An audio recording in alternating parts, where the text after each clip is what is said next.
in turn contributes to drastic reduction in food production or yields from the farms.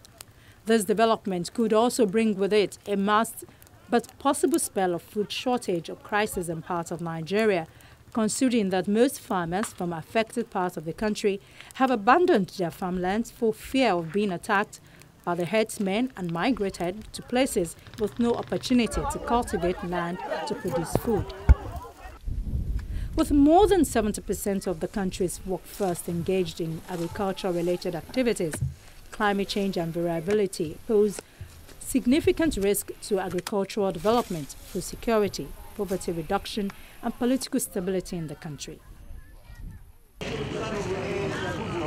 Flooding in 2012, which resulted in 363 deaths, massive economic loss, and a displacement of more than 3.8 million people, put the issue of the resilience of the agricultural transformation process and the face of climate risk on the national agenda.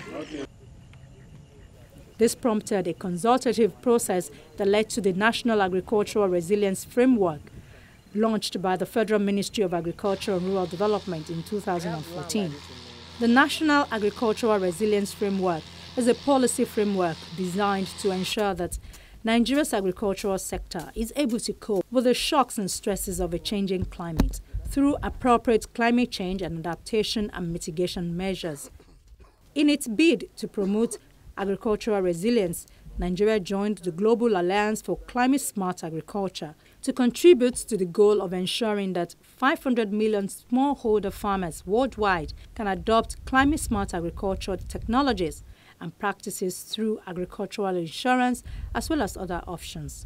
The commitment to expand insurance to Nigeria's roughly 50 million smallholder farmers is one of the pillars of National Agricultural Resilience Framework.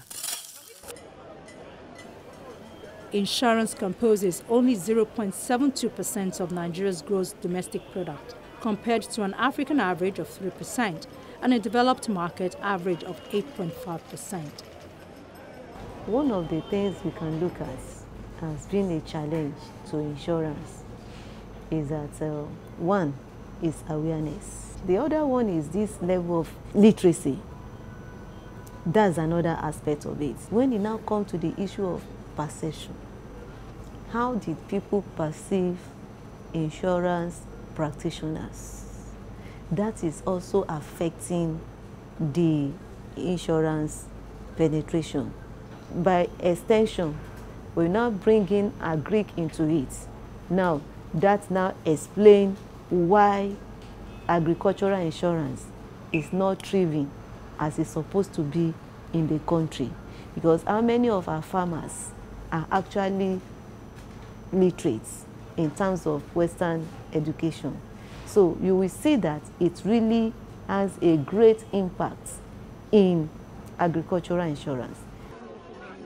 As of 2012, there were 59 insurance companies and 2 reinsurers in Nigeria, which is a large number for a market that generated $1.2 billion in gross premium in 2010.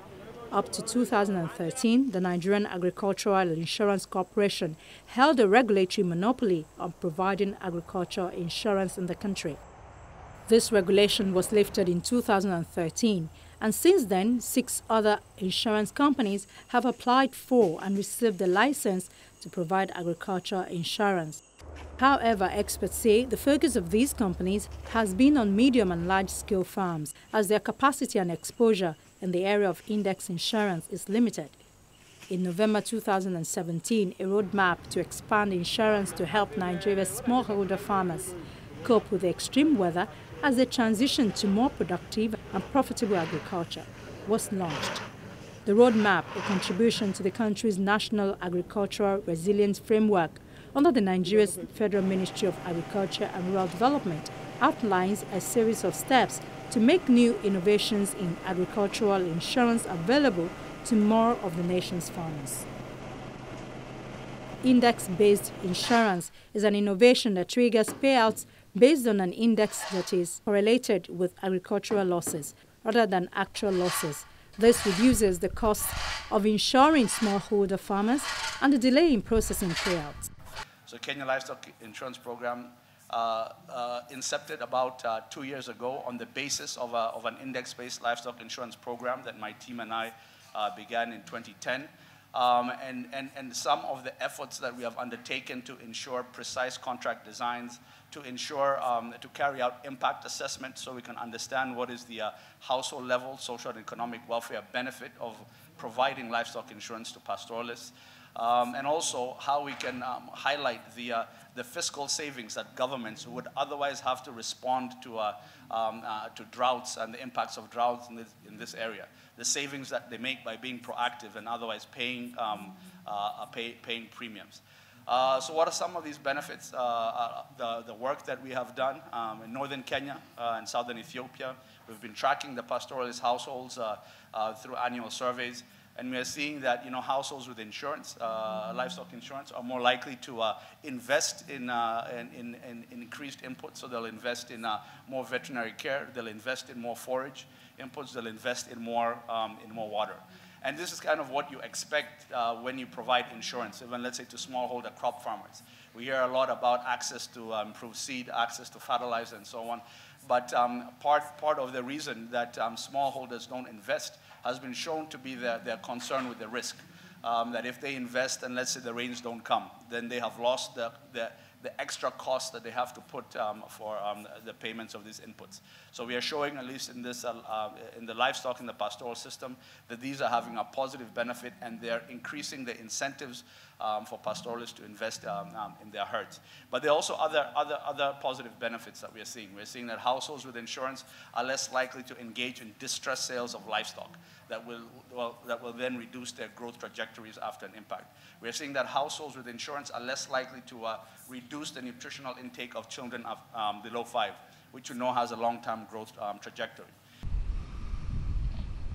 Experiences in Ethiopia, India, Kenya, Rwanda, Senegal, and elsewhere show that when farmers use these products, they do invest in improved management, leading to better harvests and income.